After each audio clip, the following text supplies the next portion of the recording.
કરીશું હા. ચિંતા સંતાન હંતારો યત્પાદાન ભુજરેનો યાનાભિતાન નિજાચાર્યં પ્રણમામિ મુહુર્મુહુઃ યદનુગ્રહતો જંતો સર્વદુઃખાતિગો ભવેत् તમહં સર્વદા વંદે શ્રીમદ્વલ્લભનંદનम् અજ્ઞાનતિમિરાન્ધસ્ય જ્ઞાનાંજનશલાકયા ચક્ષુરુન્મિલિतं येन તસ્મૈ શ્રી ગુરુવે નમઃ.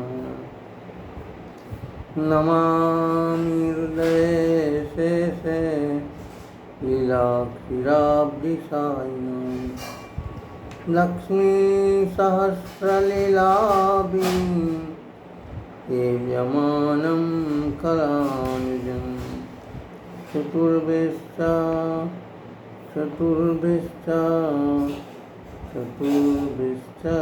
શ્રીભિस्तथा सर्वविराजते योऽसो पञ्चदाहृदये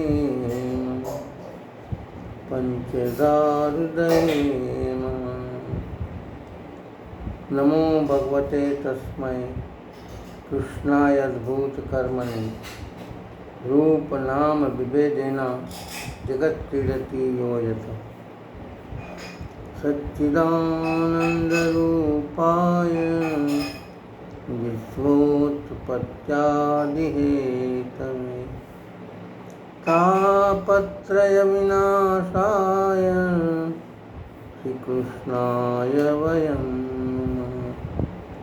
श्रीकृष्णाय वयं नमः. सर्वने जय श्री कृष्ण. तो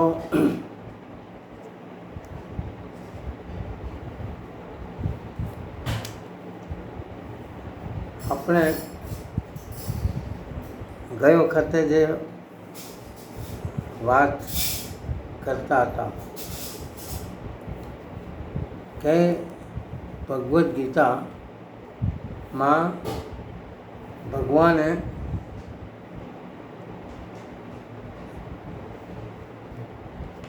જે ગુહ્ય જ્ઞાન આપ્યું છે, top secret of Bhagavad Gita, Bhagavad ગીતાનું રહસ્ય, ભગવદ્ ગીતામાં ગુહ્ય જ્ઞાનની વાત મેં અગાઉ પણ કરી હતી કે ભગવાને એક વખત નહીં પરંતુ 4 થી 5 વખત આ ગુહ્ય જ્ઞાનની વાત કરી છે. તો ગઈ વખતે જે વાત કરી હતી એનું થોડુંક અનુસંધાન કરીને આપણે આપની આજની વાતને કરવી છે. એમાં આજે બીજી રીતે સ્નાન યાત્રા પણ યોગ દિવસ પણ છે, આપણો વિશ્વ યોગ દિવસ. એમાં આપણે વાત કરીએ પહેલાં યોગ અને યોગા, આ બંને શબ્દો જે છે એમાં બહુ કન્ફ્યુઝન છે એવું મને લાગ્યું. શબ્દ શું, યોગ કે યોગા? કારણ કે આજે મેં વાંચ્યું ગૂગલ પર પણ ઇન્ટરનેશનલ યોગા ડે એવું લખ્યું હતું. તો આ યોગા, ભગવાને ભગવદ્ ગીતામાં દરેક અધ્યાયમાં યોગ શબ્દ આવે છે. 18 અધ્યાયમાં યોગ શબ્દ છેલ્લા આવે છે. વિષાદ યોગ, કર્મયોગ, સાંખ્ય યોગ, જ્ઞાન કર્મ સંન્યાસ યોગ, અને જો વિભૂતિ યોગ, વિશ્વરૂપ દર્શન યોગ, મોક્ષ સંન્યાસ યોગ. તો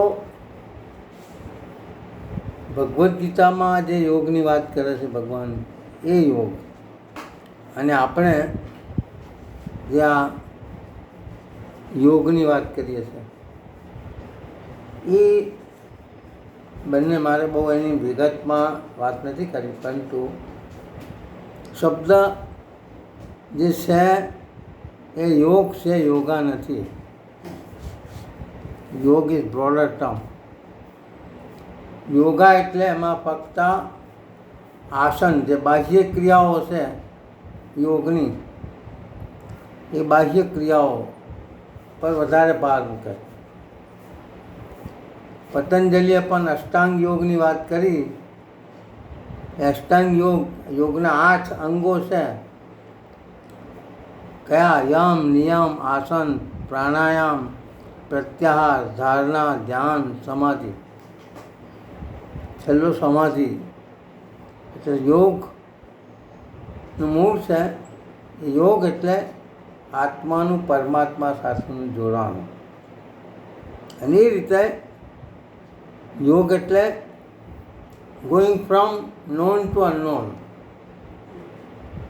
આપણે જે બધું જાણીએ છીએ આપણી બાહ્ય જગતમાં, એમાંથી આપણે જે નથી જાણતા, શું નથી જાણતા? તો એ આપણે પોતાની જાતને નથી જાણતા. ભગવાન કોણ છે એને નથી જાણતા. આત્મા શું છે, પરમાત્મા શું છે, આ બધી વાત એ આપણાથી અનનોન છે. તો યોગ કરીએ છીએ ત્યારે યોગની બાબતમાં આ છે. અને ભગવાને ભગવદ્ ગીતામાં અર્જુનને આ જ વાત કરી છે.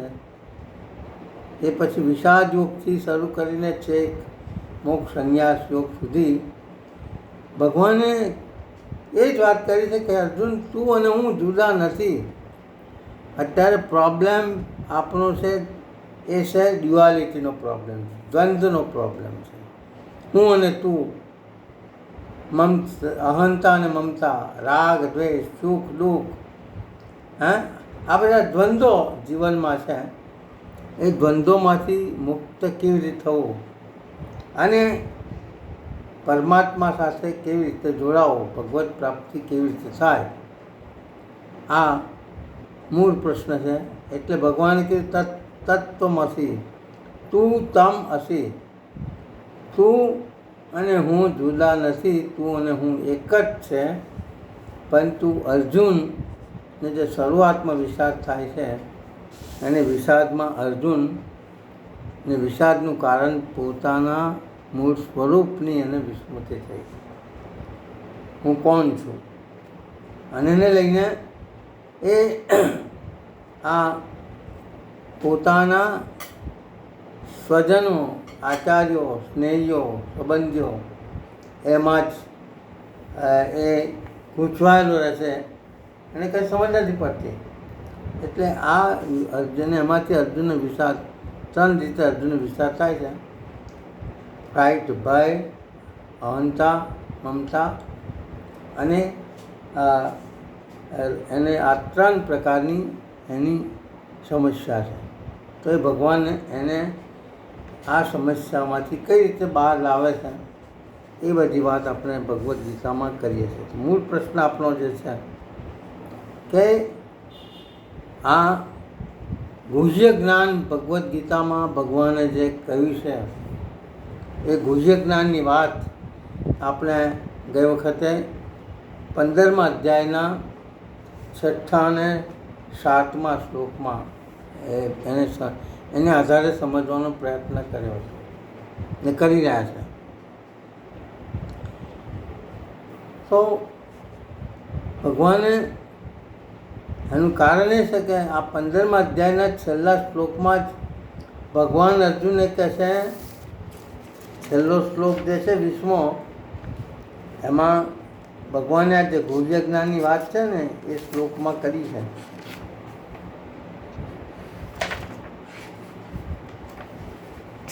એમાં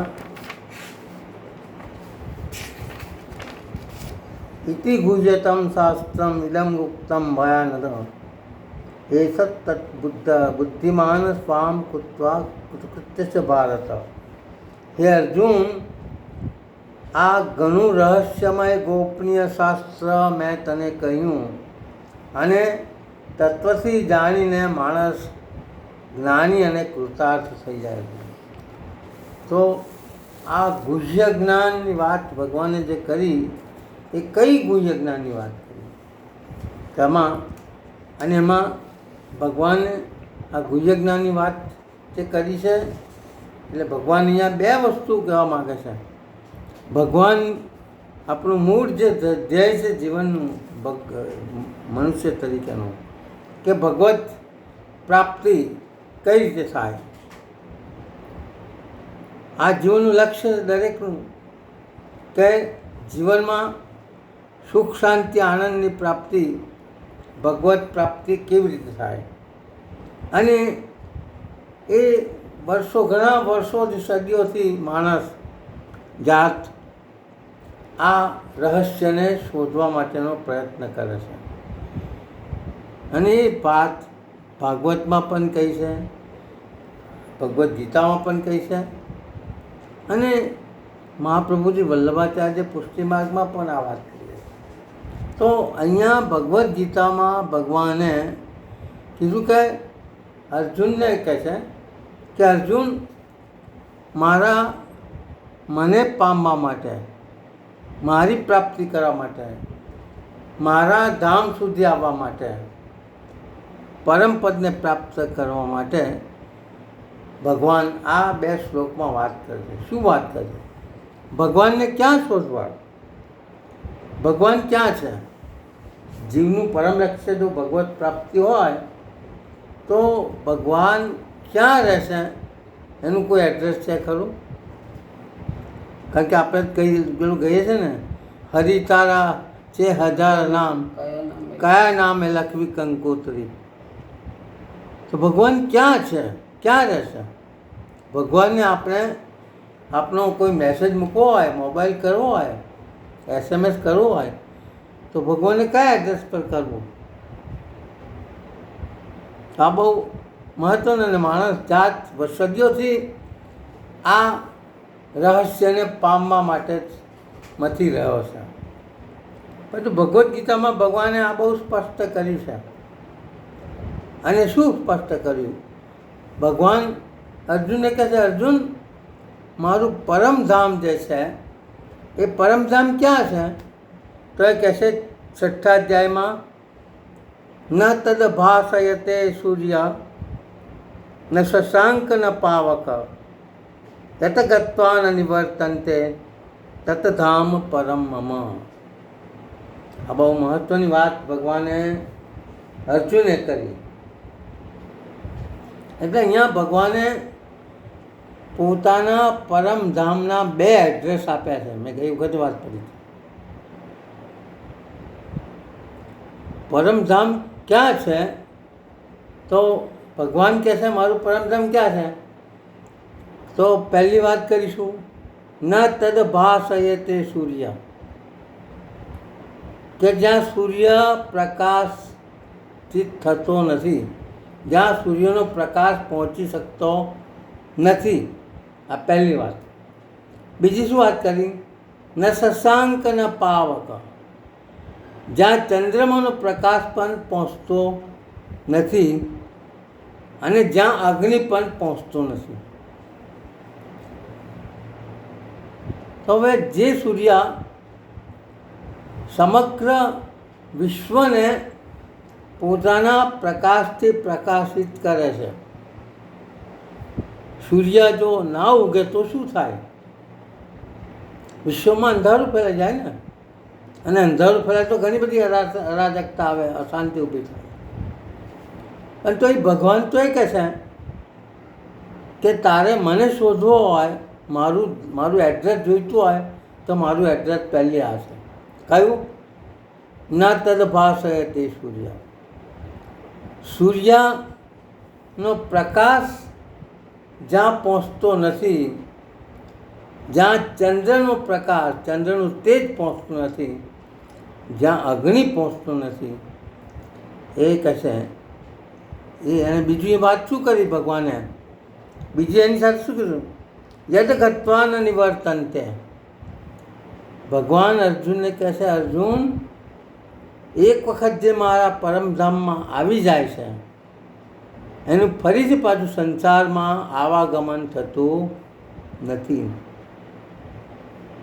યત ગત્વા ન નિવર્તન્તે તત ધામ પરમ મમ.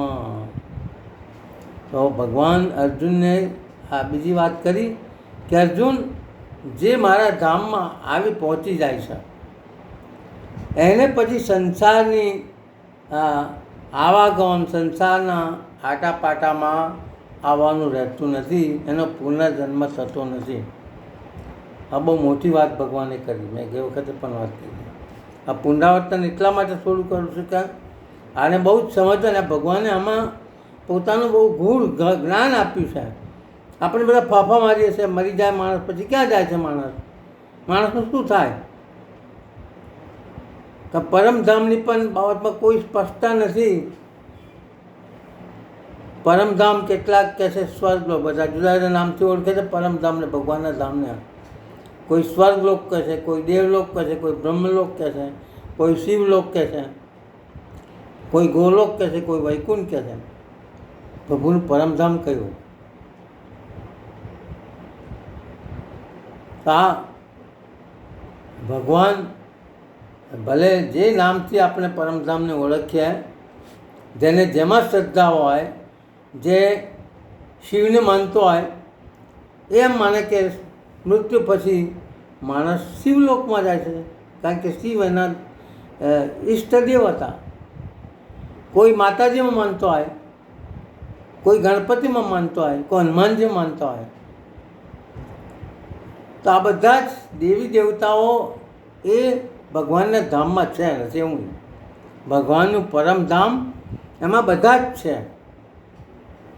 વ્રત પણ છે, ગોલોક ધામ પણ છે, વૈકુંઠ પણ છે, વિષ્ણુ પણ છે, આ બધું જ છે. પરંતુ જેની જેમાં શ્રદ્ધા એ ધામ સુધી જઈ શકે. પણ ભગવાન કહે છે આ જે પરમધામ છે એ પરમધામનું એડ્રેસ આ છે. બરાબર? આ પરમધામનું એડ્રેસ છે ભગવાને આપણને આપ્યું. હવે આમાં એટલે ભગવાને પરમધામનું પહેલું એડ્રેસ જે આપ્યું કે મારું પરમધામ ક્યાં છે, તો કે આ છે કે જ્યાં સૂર્ય ચંદ્રનો પ્રકાશ પણ પહોંચી શકતો નથી. મેં ગઈ વખતે પણ વાત કરી, એ બધી વાત કરી નથી કે સૂર્યનો પ્રકાશ ના હોય તો ભગવાનના પરમધામમાં અંધારું ના થાય. સૂર્યના પ્રકાશની ત્યાં જરૂર નહીં, ચંદ્રની જરૂર નહીં, અગ્નિની જરૂર નહીં. તો ભગવાન આવું કેમ કહે?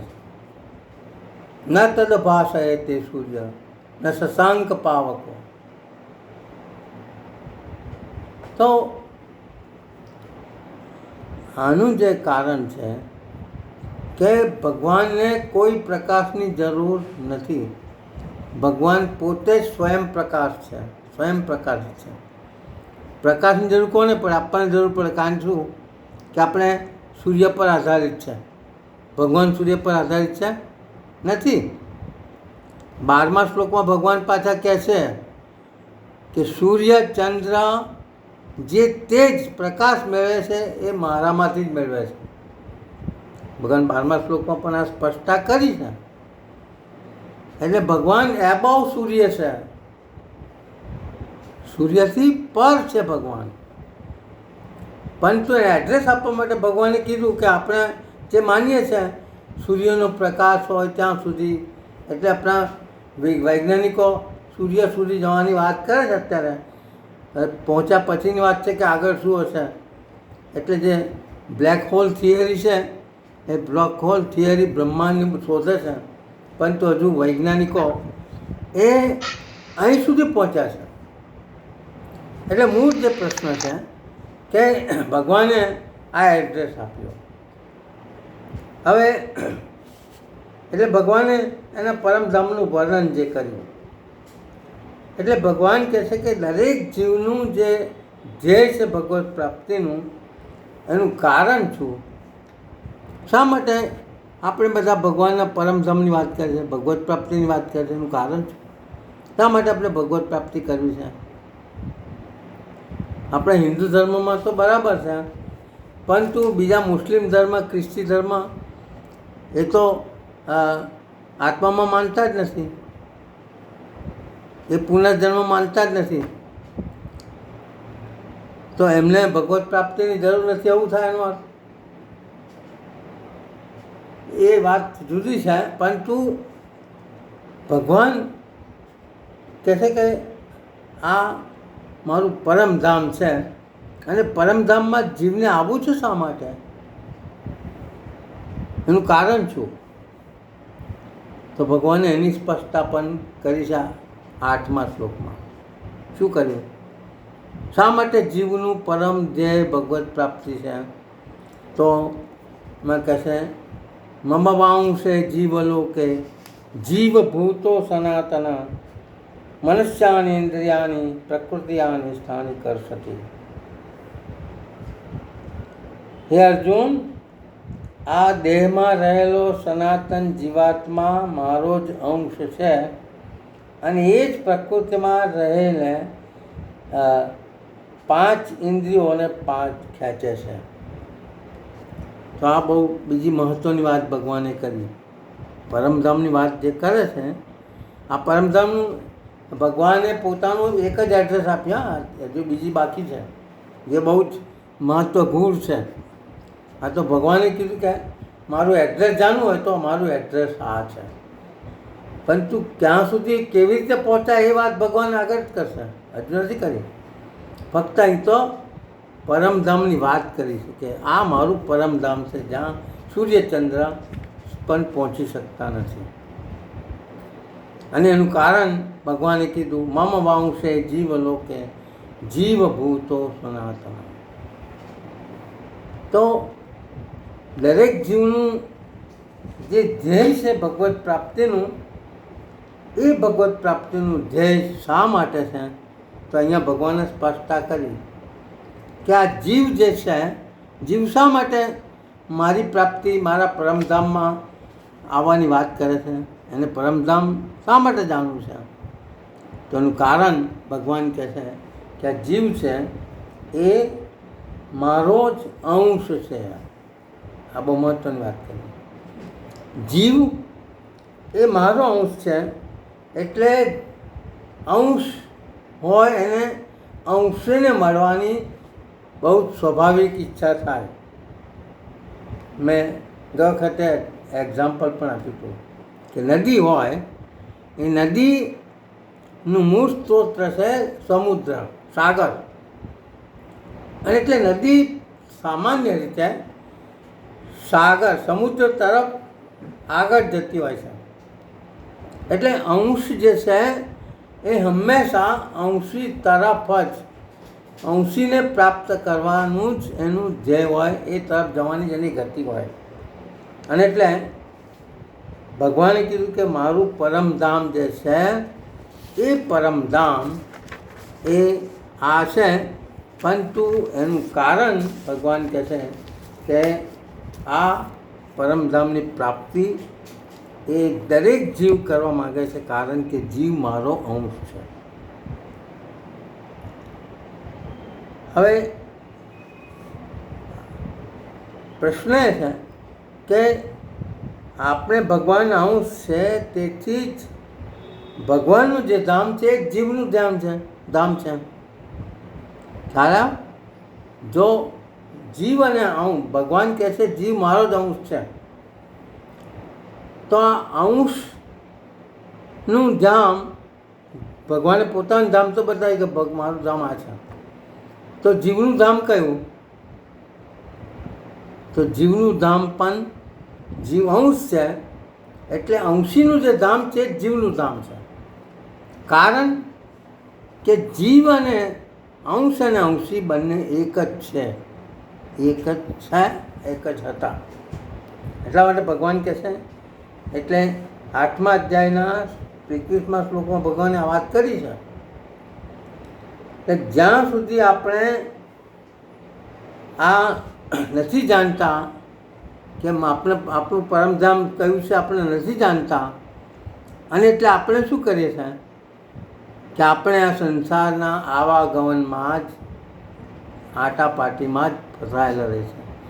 84ની ભવાટવીમાં આ જીવ પુનરપી જન્મ પુનરપી મરણમ પુનરપી જસરે જસરાગ્નિ. તો જીવ ભગવાનનો અંશ છે, ભગવાનનું પરમધામ એ જ જીવનું પરમધામ છે. છતાં પણ જીવ આ શા માટે પ્રભુના પરમધામમાં પહોંચી શકતો નથી? એનું કારણ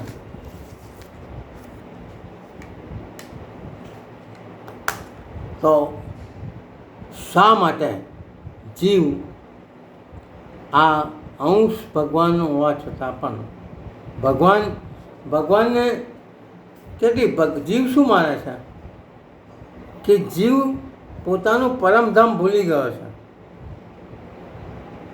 ભગવાનને યાદ કરાવે છે કે તું મારો જ અંશ છે, તું આ સંસારનો, તું પ્રકૃતિનો અંશ નથી, અને એટલે તારી ગતિ મારા તરફ હોવી જોઈએ.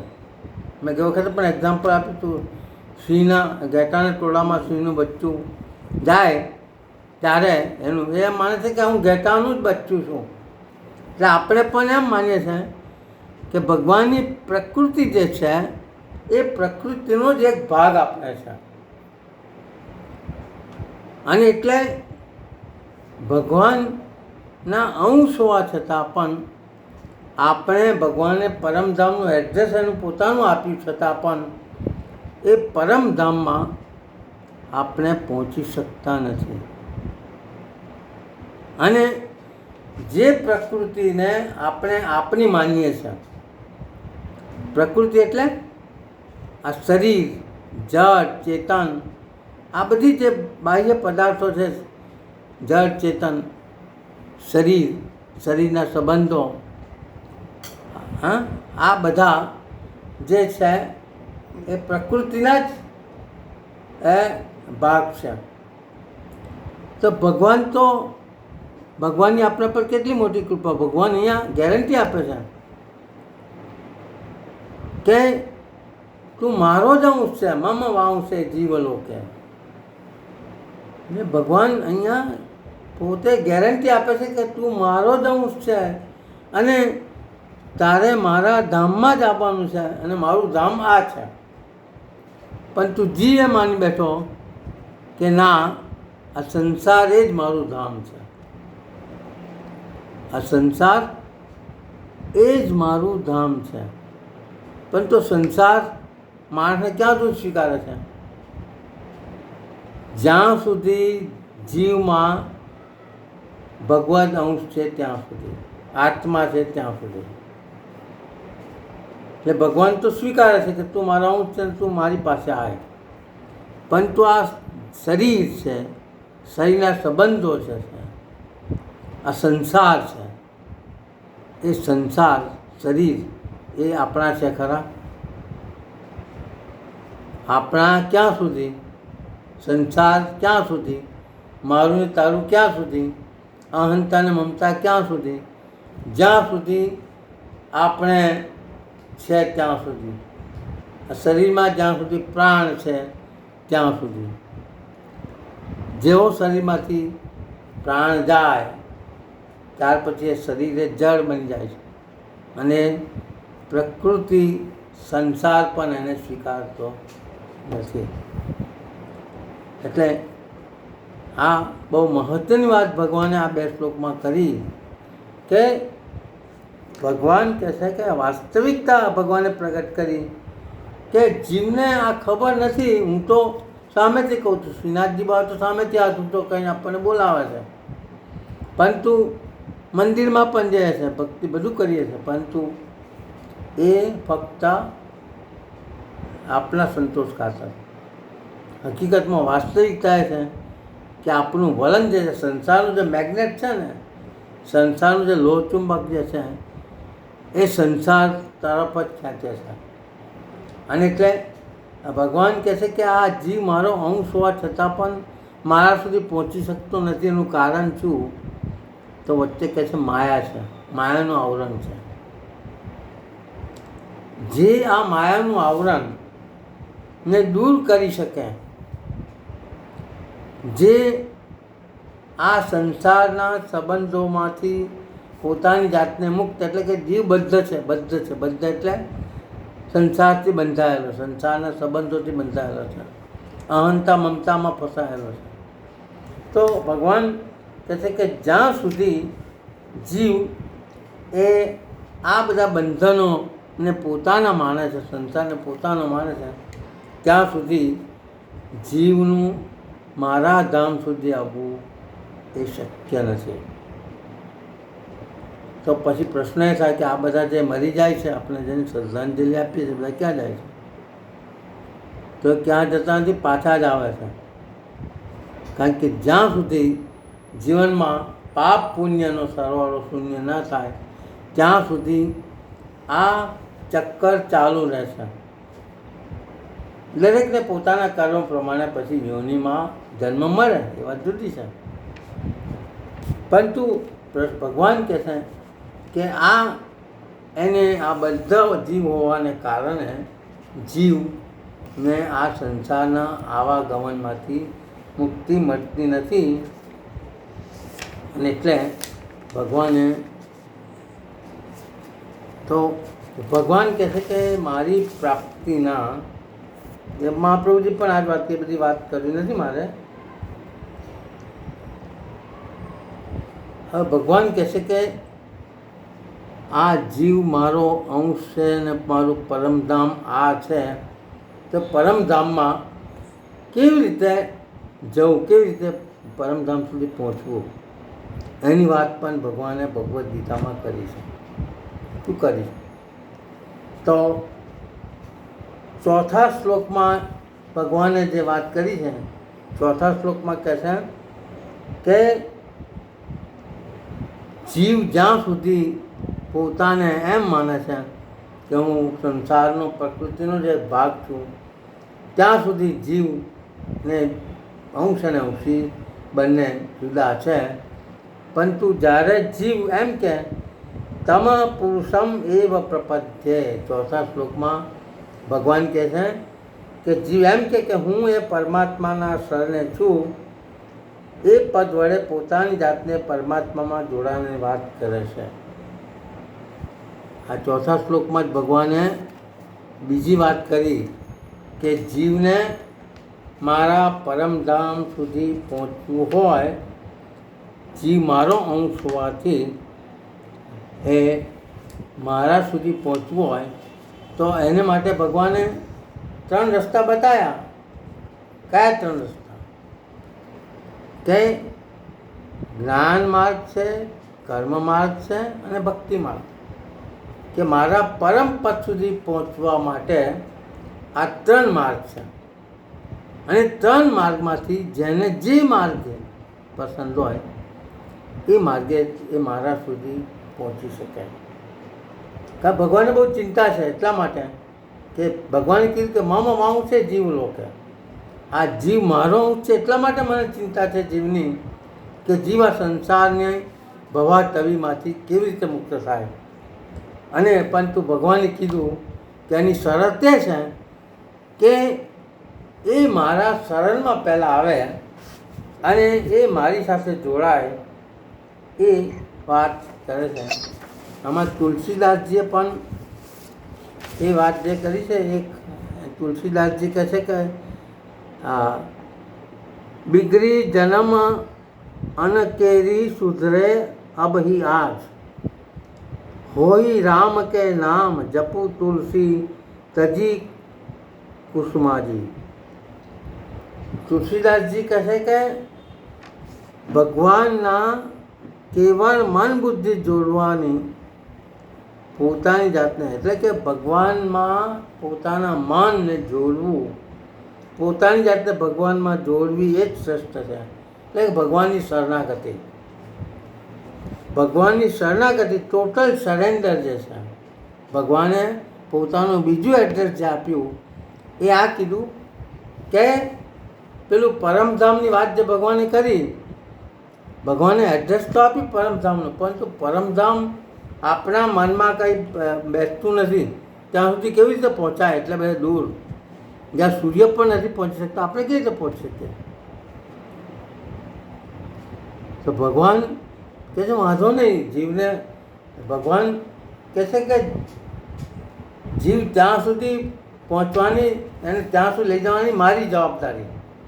જીવ પોતે જો ના પહોંચી શકતો હોય તો જીવને મારા પરમધામમાં લઈ જવાની જવાબદારી મારી.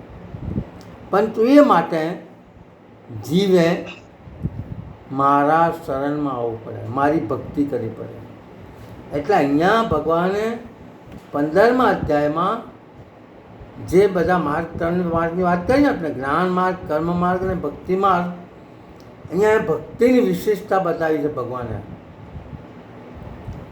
કે ભગવાન કહે છે કે ભક્તિ દ્વારા મારી શરણાગતિમાં તું આવી જાય તો હું તને મારા ધામ સુધી લઈ જાઉં. એનું કારણ શું? ભગવાને કીધું કે ભગવાન કહે છે કે શરણાગતિ સ્વીકારવાની એટલા માટે વાત કરું છું કે ભગવાન કહે છે કે હું એ દરેકના હૃદયમાં બિરાજું છું. આ બહુ મોટી વાત કરી ભગવાને. ભગવાને કીધું પ્રકૃતિના જળ ચેતન ચરાચર જીવ સૃષ્ટિ, પશુ સૃષ્ટિ, પ્રાણી માત્ર, માનવ માત્ર, દરેકના હૃદયમાં હું બિરાજું છું. ભગવાને આ બીજું એડ્રેસ આપ્યું. શું આપ્યું? ભગવાન કહે છે કે પરમધામની વાત છોડ, તું ત્યાં સુધી આવવાની તારી કોઈ ઓકાત નથી, કારણ કે તું સંસારમાં ફસાયેલો છે. પણ તું સંસાર તો તારે છોડવો પડશે. અને છોડવા માટે ભગવાન કહે છે કે તારે મારી શરણાગતિ સ્વીકારવી પડશે. એ શરણાગતિ સ્વીકારવાની વાત ભગવાન કરે છે. એટલે ભગવાનની શરણાગતિ ટોટલ સરેન્ડરની વાત કરે છે.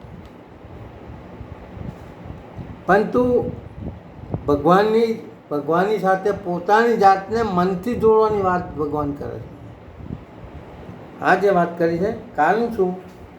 ભગવાને 12મા અધ્યાયમાં આ વાત કરી કે શા માટે ભગવાનને આ પોતાના મમાંસે જીવ લોકો કહે છે. એનું કારણ શું? ભક્તા તેતીવ મેં પ્રિય, મારો ભક્ત મને બહુ જ પ્રિય છે. હે અર્જુન, તું મારો મિત્ર છે પણ તું મારો ભક્ત પણ છે.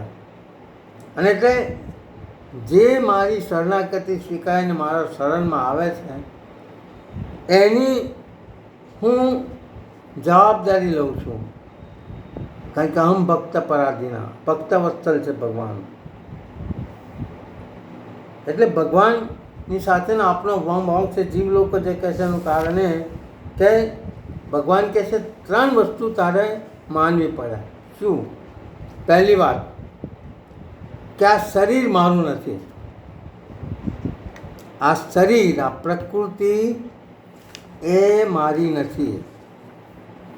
અને ભગવાન સાથેનો જે સંબંધ છે એ સંબંધમાં ભગવાન, હું ભગવાનનો છું. આ પહેલી વાત. હું ભગવાનનો છું, ભગવાન મારા છે અને સર્વ કંઈ ભગવાનનું છે. આ 3 કે 4 વસ્તુ ભગવાને કીધી કે શરણાગતિની વાત જ્યારે ભગવાન કરે છે ત્યારે ભગવાન કહે છે કે મારે બીજું કશું, હું ભગવાનનો છું. આ જ જીવની જે સરેન્ડર, શરણાગતિની વાત છે કે હું ભગવાનનો છું અને ભગવાન મારા છે અને સર્વ કંઈ ભગવાનનું છે. એટલે ભગવાનની ભક્તિ, ભગવત પ્રેમ એ જ જીવનનું લક્ષ્ય હોવું જોઈએ, એ વાત કરી. અને એટલે ભગવાને ભગવદ્ ગીતાનું આ ગુહ્યતમ રહસ્ય જે બતાવ્યું, એ ગુહ્યતમ રહસ્ય જે છે એ આ છે કે ભગવાન કહે છે બધાના હૃદયમાં હું બિરાજું છું. અને એટલે પ્રકૃતિના બધા જ ચાર, એટલે કે મારામાં જ તું, એટલે 18મા અધ્યાયના 63મા શ્લોકમાં ભગવાન આ ગુહ્ય જ્ઞાનની વાત કરે છે. એ ઈશ્વર, હે અર્જુન, ઈશ્વરે પ્રગટ થયેલા દરેકના હૃદયમાં એ બિરાજમાન છે, પરંતુ પ્રગટ થયેલા બધાને એ ભમાવે છે. બધાને ભમાવે છે એટલે ભગવાને એક બાજુ આમ કીધું કે હું બધાના હૃદયમાં છું, પરંતુ સાથે સાથે બીજી વાત ભગવાને જે કરી એ શું કરી કે ભગવાન કહેશે ભલે હું બધાના હૃદયમાં છું, પરંતુ હું બધાનો બનતો નથી.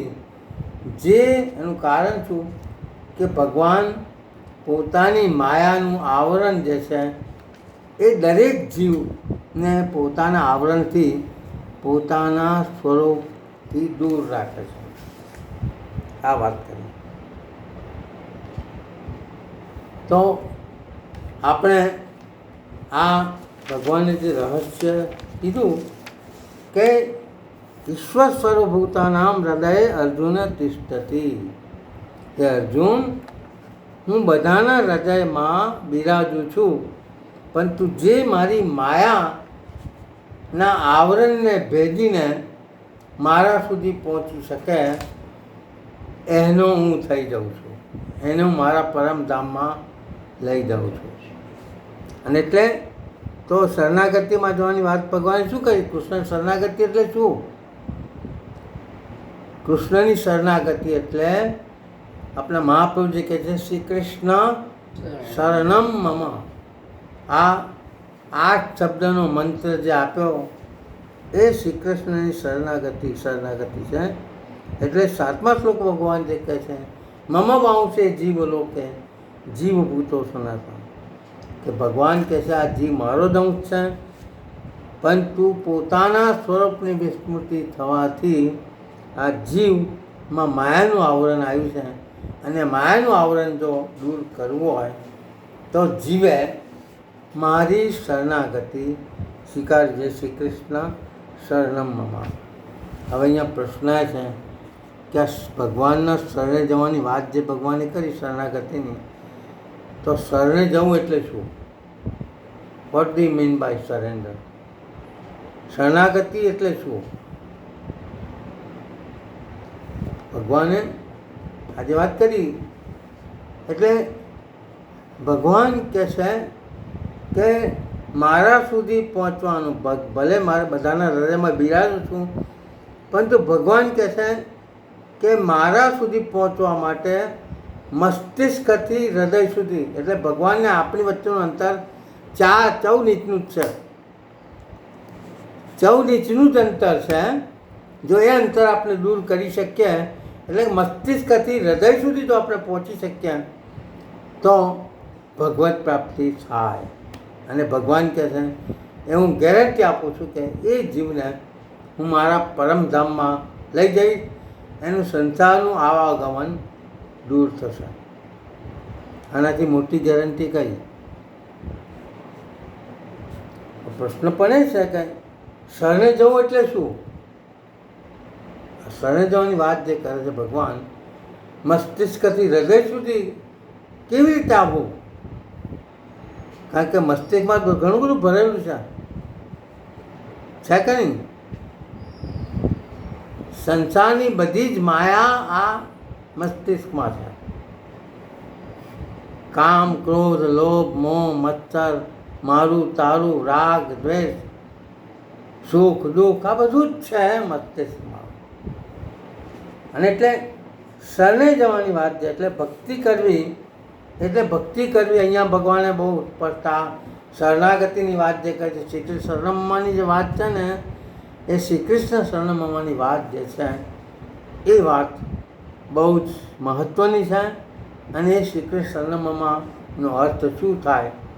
ભગવાનને હૃદયમાં બિરાજે છે, તો હૃદયમાં રહેલા ભગવાનને આપણે કેવી રીતે હૃદય રૂઢ કરવા? મસ્તિષ્ક સુધીના ભગવાનને હૃદય સુધી કેવી રીતે લાવવા? એની વાત એ આપણે આવતી વખતે કરીશું. એ પણ બહુ મહત્ત્વની વાત છે. તો એમાં આપણે ભક્તિ યોગ જે છે એ ભક્તિ યોગ, આપણે જે ભક્તિ યોગની વાત કરીએ છીએ અને સમજીએ છીએ ભક્તિ એટલે શું. ભગવાનની શરણાગત, શ્રી કૃષ્ણના મંત્ર તો આપણે બોલીએ છીએ ઉઠતા બેસતા બધે શ્રી કૃષ્ણ શરણમાં મહામંત્ર છે એમ કહીએ. તો આમાં ભગવાનની દ્રષ્ટિએ આ શ્રી કૃષ્ણ મામાનો અર્થ શું? શરણે જવું એટલે કોના શરણે જવાનું? શરણે જવું એટલે કેવી રીતે શરણે જવાનું? ભગવાન કહે છે મારી શરણાગતિ સ્વીકારવાની, મારી ભક્તિ કરીને. તો મારી ભક્તિ એટલે શું? વૈષ્ણવની ભક્તિ કઈ? વૈષ્ણવનો ભક્તિ યોગ કયો? આ બધી વાત શ્રી વલ્લભ જે કરે છે એની વાત આપણે આવતા વખતે કરીશું, કારણ કે સમય પણ થઈ ગયો છે. બરાબર. બહુ મહત્ત્વની વાત ભગવાને કરી. આ એટલે top secret of Bhagavad Gita આ છે. અને બધી વાત આગળ આવશે હજુ. એ તો અહીંયા આપણે આપણા સત્સંગને વિરામ આપીએ.